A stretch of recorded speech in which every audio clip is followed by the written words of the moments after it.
Hey, it's Kiah here from Family Wheels with another car review for your growing family, and this is the 2019 Acura MDX A Spec. It is a sweet family ride, but is it the right car for you and your family? Here's what we're going to do. We're going to drive it, we're going to put it through the famous Family Wheels standardized trunk and kid seat test. We'll see if the kids like the Pep-Test, and I'm definitely going to help you out by asking quite possibly the world's pickiest person if they approve of it when I ask, what does my wife think? It's the 2019 Acura MDX A Spec this week on Family Wheels. Okay, the Acura MDX. There's a lot to talk about, and a lot of it is really, really good. This is a mid-size SUV crossover with 3 rows. There's room for 7 people in here. It's actually based on the Honda Pilot, which actually has room for 3 across the 3rd row, so that has 8. The Acura MDX was launched in 2001. It was actually the first SUV crossover to have 3rd row seating. This is the 3rd generation, which the major redesign was in 2014. It's had some refreshes along the way, obviously, including the upgrade to the Acura Diamond Pentagon grille in 2017. There's a bunch of trim levels, which we're going to talk about. There are 6 trim levels in Canada, a couple less in the US, and this one is the A Spec. It's like the sporty edition, which was launched in 2019. Most of the trim levels are powered by a 3.5 litre V6 engine, which puts out 290 horsepower. The other one is a sport hybrid. That's got a 3 litre 6-cylinder engine, and then it's got some electric motors bolted onto the back. And then the hybrid puts out over 300 horsepower. Coupled with that 3.5 litre V6 is the 9-speed automatic transmission with manual paddle shifts, which I've, to be honest with you, never used. But on the hybrid, it's actually a 7-speed automatic transmission. Slight difference. Okay, with my family, the opinion of the kids matter. If they don't like something, they're going to complain about it. So how does the Acura MDX go on the kids' Pep-Test? 3, 2, 1, blaster!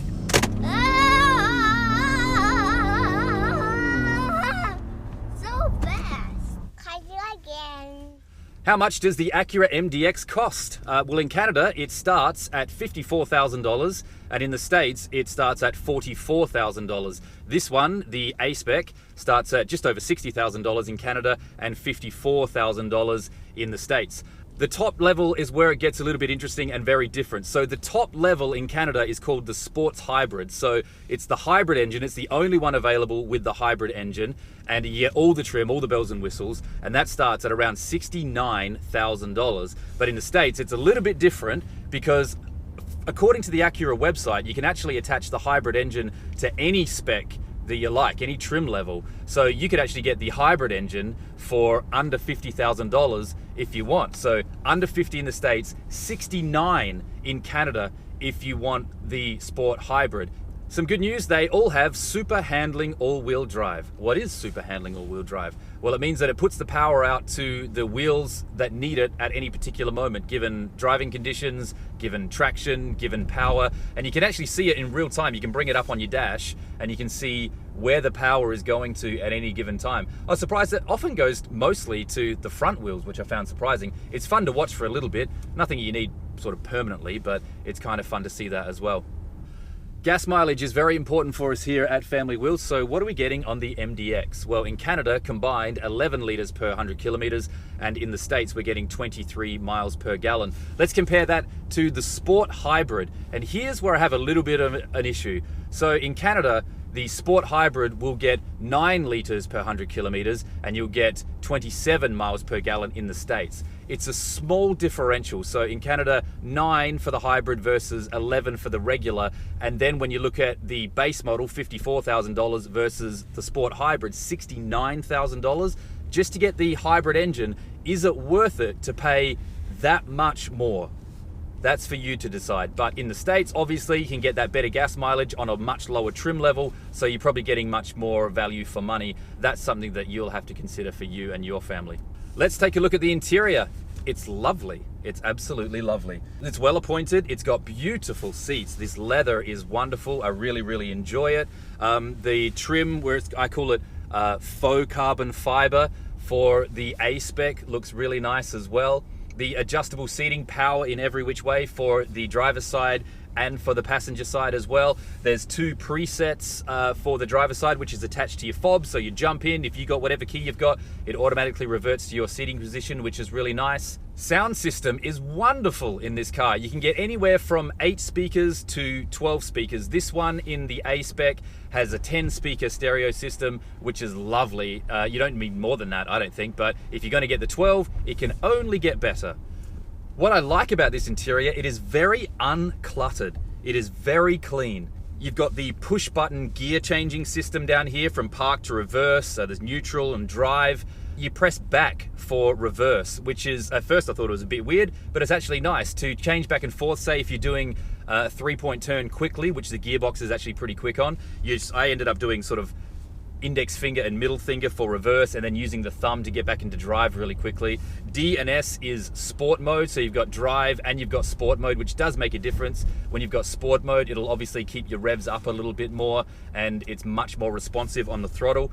Down here you've got dynamic mode, so there are 3 different selections which you'll get on dynamic mode, and you can have comfort, normal, or sport, and that'll obviously alter the way that the engine performs. But also you've got speed steering control. Now when I first got in this car, I thought it was far too light. Like I couldn't feel the road at all when I was driving around slowly around town, but that's because of the speed steering control. So what it will do is it will utilize this power steering more at slow speed. So if you're just needing to spin around, do a 3-point turn, it makes the car super, super light. And then if you're on the road a little bit more, as your speed picks up, it'll give you much more control and much more feeling of the car on the road. And at first I found it weird, but then I loved it. This car has a very small turning circle, which is very handy for around town as well. And when you couple that with that power steering system, it makes it light and you can spin around really quick. Even though it's a mid-size SUV, it's pretty handy around town. I found it to perform in that sense very, very well. What about our standardized testing for family wheels to do with the rear-facing child seat? There was plenty of room. So this is actually the Kleck Flow. It's a big, chunky kid seat, but for the front passenger, when you've got it rear-facing, it wasn't a problem. I am 6 foot tall. I could sit in the passenger seat, stretch my legs right out, and have plenty of room. So that was all good. A downside of our standardized testing for the install of the kid seat though was actually finding the anchor points. I love the plastic covers, which are usually the best type. You pop them up and there's the anchor right there, or just if the anchor's just sitting just under the cushion. But in this case, you kind of have to open up this little slit and find it in there, and it was difficult. And if you're installing and taking out kid seats all the time, it'd become super annoying. But if you've got it in there all the time, not so much of a problem. The other standardized test we like to do here at Family Wheels is the trunk test. So with the 3rd row up, this is still supposed to get behind the 3rd row over 400 liters of cargo space, but because it's kind of thin and tall, putting in our regular equipment of a stroller, 2 shopping bags, a camera bag, a diaper bag, and a soccer ball was actually pretty tight, given that it's going to be thin and quite tall. Once you put that 3rd row down, it's actually awesome because you're getting around about 1,000 liters and you're utilizing that height within the main part of it as well. But when you had that 3rd row up, it was pretty tight.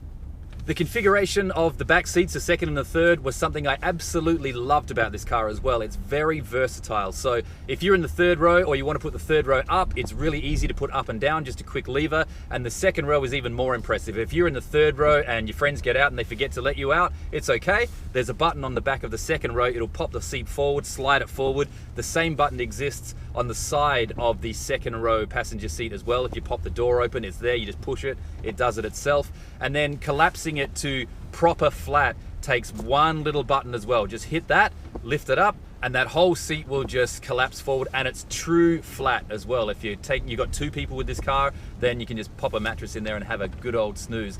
And the 2nd row also slides back and forth and it reclines. So if you don't have the kid seats in there, if you've got some passengers, super, super comfortable and beautiful leather seats also.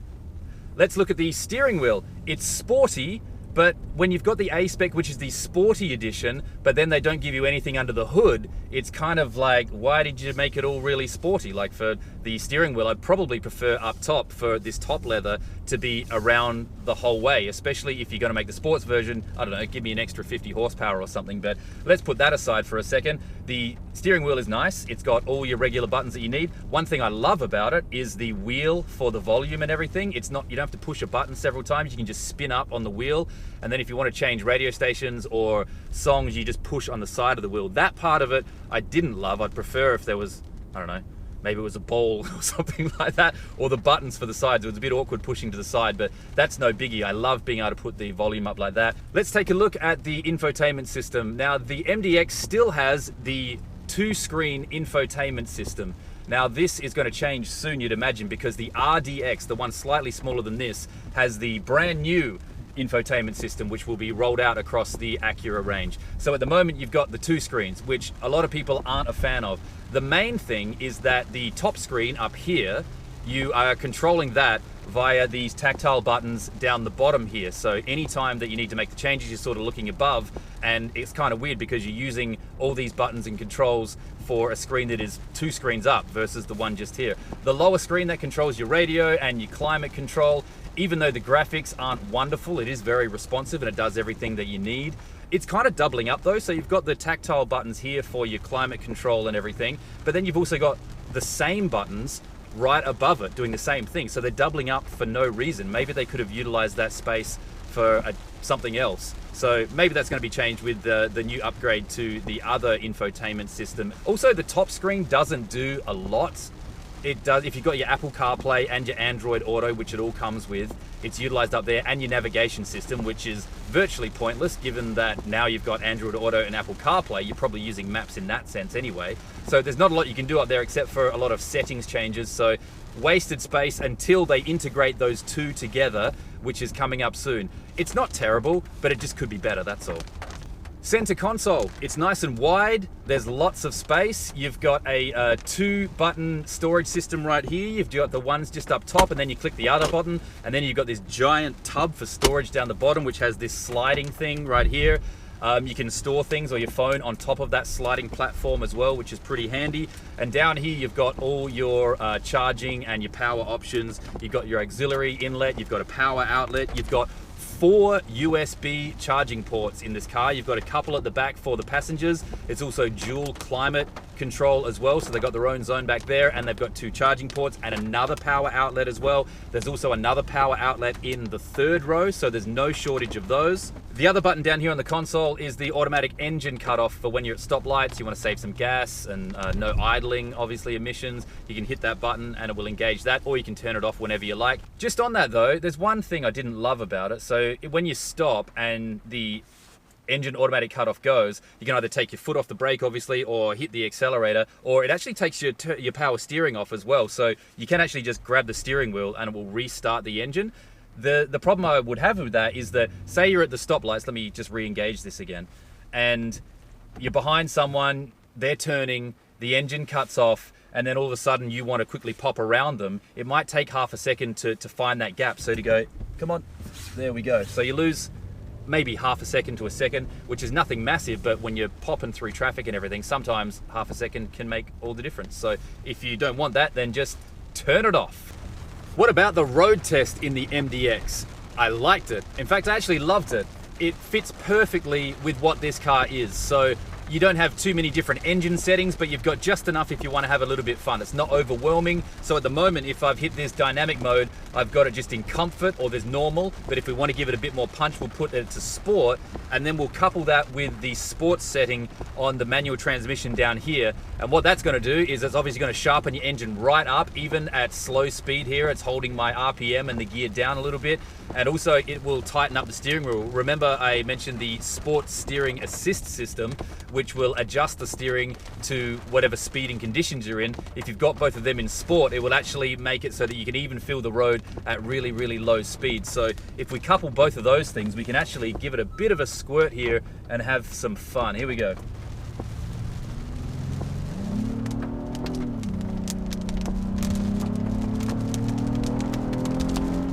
Yeah, that's nice. I mean, what more do you need in a family SUV. Nice sound, some decent punch, and then if I want to be comfortable with the kids in the back and the wife's back in the car, we just put it down to comfort and turn it off sport. There we go. All trim levels are fitted with Acura Watch, which is awesome. It's got collision mitigation braking system, lane keeping assist system, road departure mitigation, and adaptive cruise control. A lot of those buttons are either just to the left down here of the steering wheel or even just on the steering wheel itself. So the decision to buy the right car for your family comes down to a lot of things. There's the facts and figures, there's the numbers and the bells and whistles. But of course, it also comes down to the opinion of other people. Most importantly, a significant other. So with that, the question is, what does my wife think? Off the bat, 2 things that you like about this car? Definitely the leg room, and it meets my purse test. I can put my purse down there. And it's not under your legs or in your way. It's not in my way. The purse test, I never thought of that. And this is huge. I can put all sorts of kids' snacks in there, Yep. and even water bottles. It's massive. Yeah, look, Yeah, water bottles fit. I can tell. Is there anything that you don't like? I don't know why they do this thing with the volume up there. The little knob? I hate that. But, Because how far do you have to reach if you want to do it? I mean, I actually really like this car. Passes the approval? Yeah, I actually think I could be okay with this car. Is that necessary? So that's the 2019 Acura MDX A Spec. Hopefully you found this video useful. If so, give it a like, make a comment, and subscribe to Family Wheels right up here so you can catch all our videos when they come out. Until next time, from Family Wheels, I'm Kai. See ya. Okay, everybody, you ready? Should we go?